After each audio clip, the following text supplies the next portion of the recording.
আসসালামু আলাইকুম সবাইকে অনুরোধ করব শুধু এই ভিডিওটা 1 মিনিট দেখবেন দয়া করে। এখন বাজে 4:30 সকাল 8টার থেকে পল্লী বিদ্যুতের রিডিং ম্যান যারা প্রতিনিয়ত মানুষের বাড়ি বাড়ি দরজায় গিয়ে রিডিং গ্রহণ করে থাকে, এখন বাজে 4:30। খোদার কসম করে বললাম, আমি 1 গ্লাস পানি পর্যন্ত খাইতে পারি নাই, সে সময়টা হয় নাই। এখন 4:30টার সময় রিডিং, কিন্তু আমার এখন কাজ শেষ হয় নাই। ভিডিওটা কেন বলছি একটু আমি ফিনিশিং দিচ্ছি। আপনারা দেখছেন যে কিছুদিন আগে একটা ভিডিও ভাইরাল হয়েছে হাশেম ভাইয়ের ফেসবুক পেজ থেকে। হাশেম ভাই উনি একই ভিডিও বারবার করে বেশি ভিউ পাওয়ার উদ্দেশ্যে, বেশি টাকা কামাই করার উদ্দেশ্যে। উনি আসলে মিটার সম্পর্কে কিছুই বোঝে না আমি মনে করি। কারণ আমার মেয়ে ক্লাস 2তে পড়ে, সে বিলের কাগজ আসলে বলতে পারে যে মিটারের মধ্যে 100 ইউনিট হয়েছে, বিলের মধ্যে 100 ইউনিট আছে, মিটারের সাথে বিল মিলাতে পারে। কিন্তু দুঃখের সাথে বলি যে হাশেম ভাই উনি মিলাতেই পারে না। উনি শুধু ভিডিও করছে বিল কেন বেশি আসছে। আপনি একটা জিনিস খেয়াল করে দেখেন, যদি ওনার এপ্রিল মাসে 50 ইউনিট আসে, মে মাসে 50 আসে, ওনার কুরবানি ঈদ গেছে, কুরবানি ফ্রিজে মাছ মাংস রাখছে, মেহমান আসে, চলাফেরা করে, একটা ফ্রিজে কিন্তু অনেক সময় 200 টাকা বিল আসলেও একটা ফ্রিজে কিন্তু অনেক সময় 500 টাকা 1000 টাকা বিল আসে। অর্থাৎ ফ্রিজের মধ্যে যখন মাছ মাংস লোড করে রাখে তখন কিন্তু বিল বেশি আসে, অনেকে বিল বেশি আসে ব্যবহার অনুযায়ী। উনি মিলাইতেছে প্রতি মাসে 50 ইউনিট করে আসবে, উনি বোঝাচ্ছে এই মাসে 50, পর মাসে 50। কিরে ভাই 12 মাস কি একই রকম থাকবে? রোজা ঈদ যায়, সিয়ারি খায়, তারাবি নামাজ পড়ে, তখন কি একটা বিল বেশি আসতে পারে না? কুরবানি ঈদে ফ্রিজে মাছ মাংস লোড করে রাখে, তখন কি বিল একটা বেশি আসতে পারে না? এই যে আমি যে বিল লিখতে এখন আসছি, আপনাদের কাছে অনুরোধ করি 1 মিনিট আপনার ভিডিওটা দেখেন, অনুরোধ করবো সবার কাছেই।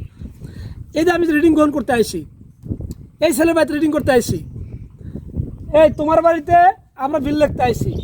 এর আগে 20 ইউনিট ছিল, তারপরে 20 ইউনিট ছিল, এ মাসে 100 ইউনিট আছে, এ মাসে 100 ইউনিট আছে। তো এর বাড়িতে 20 ইউনিট বিল লাগছি 2 মাস আগে, তারপরে মাসে 20 ইউনিট, এ মাসে 100 ইউনিট আছে। কেন আছে? ছোট্ট মাসুম বাচ্চা, একে আমি খোদার কসম কিছুই বলে দেয় নেই। অর্থাৎ ওনাদের ফ্রিজে মাছ মাংস রাখছে, ফ্রিজটা হয়তো আগে ব্যবহার করতে কম, হয়তো ব্যবহার কিছু করতো না, এখন ফ্রিজে মাছ মাংস রাখছে, 100 ইউনিট চলে আসছে, তাই তো তাইলে এ বুঝতে পারছে। আর আমি বুঝাইছি ভাই এ মাসে কিন্তু 100 ইউনিট বিল আছে, ছোট্ট মাসুম বাচ্চা, এও বলছে ভাই আমরা রাজি, এ মাসে আমাদের একটু মাছ মাংস রাখছি, ফ্রিজে নদীতে মাছ রাখছি, এজন্য বিল বেশি আসতে পারে, সে বুঝতে পারছে। আর হাশেম ভাই আপনার দুঃখ, আপনার কপাল কি আছে আল্লাহ জান না, যে আপনি বুঝতেও পারেন না মিটার কত রিডিং আছে, গ্রাহকরে ভুল বুঝাচ্ছেন। আমরা পল্লী বিদ্যুৎ লোক, বাংলাদেশে 80 ভাগ বিদ্যুৎ দেয়, 14 কোটি গ্রাহকের বিদ্যুৎ দেয়। অনুরোধ করব আমার ভাইরা, আমার যে 15,000 MCM আছে, রিডিংম্যান ভাই আছে সারা বাংলাদেশে, 15,000 রিডিংম্যান ভাই প্রতিনিয়ত আপনার মিটারে ঘোরায় 2 বার যায়, একবার রিডিং করতে যায়, একবার বিল দিতে যায়। আপনারা দয়া করে আল্লাহর হস্তে আপনার পরিবারের কাছ থেকে শুনবেন যে বিল লিখতে আসছে কিনা, বিল দিতে আসছে কিনা, রিডিং সঠিক লেখছে কিনা। এখন আমি আমার জায়গা থেকে আমি প্রায় 1 ঘন্টার মধ্যে আমি জার্নি করে আইসা, সকালবেলা জার্নি করে আইসা এই বিলের মধ্যে ঘরের মধ্যে খুঁজে ঘর বের করছি বা মিটারের কাছে গেছি। আমি কি সঠিক রিডিং লিখতে পারবো না? আমাকে চাকরি দায়িত্ব পালন করবো না? তো রিডিংই পারে বসাই দিতে, ঘরের মধ্যে বসাই দিতে পারি, তাহলে কেন আমি কাদার মধ্যে ঘুরে আসতেছি? আপনারা যদি দেখেন আমার পায়ের অবস্থা, আমি সকাল থেকে কিন্তু এই অবস্থায় আছি। আমি এখন 4:30 বাজে, আমার কথা বলতে কষ্ট হচ্ছে, আমি এখন 1 গ্লাস পানি পর্যন্ত খাইতে পারি নাই। অর্থাৎ যে অবস্থায় আইছি, এখন যদি আমি বাসায় ফিরে যাই তাহলে তো আমি কাজ করতে পারবো না। আমার কাজ শেষ করতে হবে, আমার টার্গেট নিয়ে কাজ করছে, কাজ শেষ করতে হবে। এতে জোয়ারের পানি কি, বর্ষায় কি, কাদায় কি, আমি কয়েকটা ঘরে কাদার মধ্যে গেছি। তাহলে আমরা ভাই পল্লী বিদ্যুৎ রিডিং ম্যান প্রতিনিয়ত আপনার ঘরে যাচ্ছি, আপনি আমাকে বলেন, আপনি না বুঝলে আমি আপনাকে শিখাই দেবো যে কত ইউনিটে বিল লেখছি, কত ইউনিটে আছে। তো কারোর সাথে মন্তব্য করবেন না।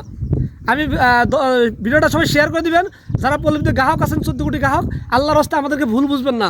আপনি আমাদেরকে বলেন, আপনাদের অফিসে যাওয়া লাগবে না, আপনি বলেন প্রতি ঘন্টায় কয় টাকা, কয় পয়সা, কয় সেকেন্ড, মিনিট ইউনিট ইউজ করেন, আমি সেটা আপনাকে দেখাই দেবো কীভাবে কত ইউনিট হয়, কত বিল হয়, কীভাবে বিল বাড়লো, কীভাবে কমলো, কীভাবে মিটার। আপনারা যদি কেউ আপনার এই ভিডিওটা, যারা আমাকে ভালোবাসেন, যেই পেজটা আছে ইলেকট্রিসিটি অ্যাক্টিভিটিস, এই পেজে একটা ফলো দিয়ে রাখবেন। আমি পল্লী বিদ্যুৎ সম্পর্কে বিল কেন বাড়ে, কেন কমে, আমি এই ভিডিও ছাড়ি, সবাই ফলো করবেন। এবং হাশেম ভাই যে ভিডিওটা ছাড়ছে, আপনারা হয়তো তাকে সাপোর্ট করছেন, কিন্তু বাস্তবে কি আপনারা সরজমিনে আসেন, যা দেখাই। সবাই ভালো থাকবেন। আসসালামু আলাইকুম, খোদা হাফেজ, দেখা হবে।